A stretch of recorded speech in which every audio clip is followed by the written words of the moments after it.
സമയം ആ വിവരങ്ങൾ എത്തിക്കുകയും ചെയ്യും. അർജുൻ മട്ടന്നൂരിലേക്ക് കൂടി പോകണം. അർജുൻ, ഇപ്പോൾ അലി സൂചിപ്പിച്ചതുപോലെ തന്നെ മാർ ജോസഫ് പാംപ്ലാനി പങ്കെടുക്കുന്നില്ല യോഗത്തിലെങ്കിൽ വിമത വിഭാഗവും എത്തില്ല. ഇപ്പോൾ തന്നെ അദ്ദേഹം ഉയർത്തിയ പ്രസ്താവന, അതായത് സമരം അനാവശ്യമായിരുന്നു എന്നുള്ള പ്രസ്താവനയിൽ ഉൾപ്പെടെ വിമത വിഭാഗത്തിന് അതൃപ്തിയുണ്ട്, പ്രതിഷേധമുണ്ട്. അങ്ങനെയെങ്കിൽ ഈ ചർച്ച എന്നത് ഒരു സമവായത്തിലെത്താനുള്ള സാധ്യത വിദൂരമാണ് എന്ന് തന്നെ നമ്മൾ കാണേണ്ടി വരുമല്ലേ? വിനീത, ഈ അടിസ്ഥാന പ്രശ്നത്തിൽ ഒരു സമവായം ഉടനുണ്ടാകും എന്ന് കരുതുക വയ്യ. പ്രത്യേകിച്ച് എറണാകുളം അങ്കമാലി അതിരൂപതയിൽ 328 ദേവാലയങ്ങളുണ്ട്. ഇതിൽ 7 ദേവാലയങ്ങൾ ഒഴിച്ച് 321 പള്ളികളിലും ഇത്തരത്തിൽ ജനാഭിമുഖ കുർബാന തന്നെയാണ് നടന്നു പോകുന്നത്. 7 മാത്രമാണ് ഏകീകൃത കുർബാന നടപ്പാക്കാൻ കഴിഞ്ഞിട്ടുള്ളത്.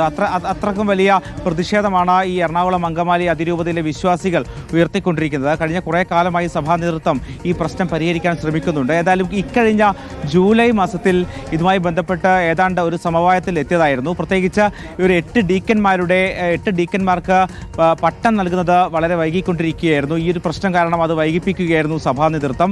ഇത്തരത്തിൽ പട്ടം നൽകാൻ വേണ്ടി ഒരു സമവായത്തിലേക്ക് ഈ വിമതരടക്കം തയ്യാറാവുകയും ചെയ്തു. പ്രത്യേകിച്ച് ഈ എല്ലാ ഞായറാഴ്ചകളിലും ഒരു സിനഡ് കുർബാന നടത്താം, അതോടൊപ്പം തന്നെ വിശേഷ ദിവസങ്ങളിലും ഒരു സിനഡ് കുർബാന നടത്താം, മറ്റെല്ലാ കുർബാനകളും ജനാഭിമുഖ കുർബാനയായിരിക്കണം എന്ന ഉപാധിയോട് കൂടിയായിരുന്നു അന്ന് ഒരു സമവായത്തിലേക്ക് എത്തിച്ചത്. അന്ന് ഈ സമവായത്തിലേക്ക് എത്തിക്കാൻ മുന്നിൽ നിന്നത് ഇപ്പോൾ ചുമതലയേറ്റ മാർ ജോസഫ് പാംപ്ലാനി തന്നെയാണ്. അന്ന് ഈ പാംപ്ലാനി വിമതരുമായി പലതവണ ചർച്ച നടത്തിയ ശേഷമാണ് ഇത്തരത്തിലുള്ള ഒരു സമവായത്തിലേക്ക് എത്തിച്ചത്.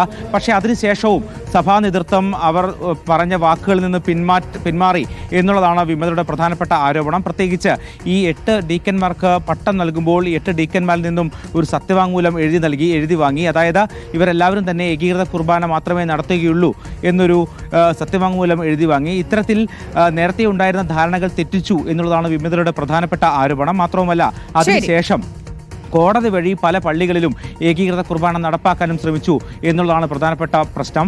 എന്തായാലും ഇന്ന് നടക്കുന്ന ചർച്ചയിൽ ഒരു താൽക്കാലിക സമവായത്തിനുള്ള സാധ്യത മാത്രമാണ് നമ്മൾ കാണുന്നത്. അതിൽ തന്നെ പാംപ്ലാനി പങ്കെടുക്കുന്നില്ലെങ്കിൽ സ്വാഭാവികമായും കൂരിയ അംഗങ്ങളായിരിക്കും പങ്കെടുക്കുക. അത്തരത്തിൽ ആരോപണ വിധേയരായ കൂരിയ അംഗങ്ങൾ പങ്കെടുക്കുന്ന സമവായ ചർച്ചയിൽ പങ്കെടുക്കേണ്ടതില്ല എന്നാണ് വിമതരുടെ തീരുമാനം.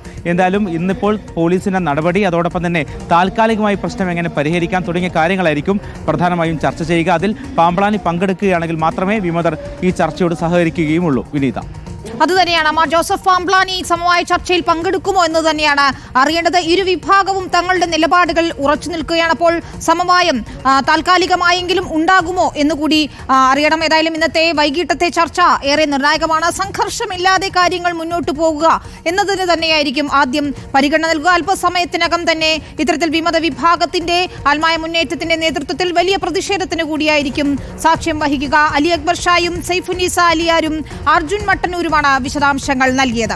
റിപ്പോർട്ടർ ലൈവ് പൂർണ്ണമാകുന്നു. ഇനി 1 മിനിറ്റിൽ ഒരു വാർത്തയുമായി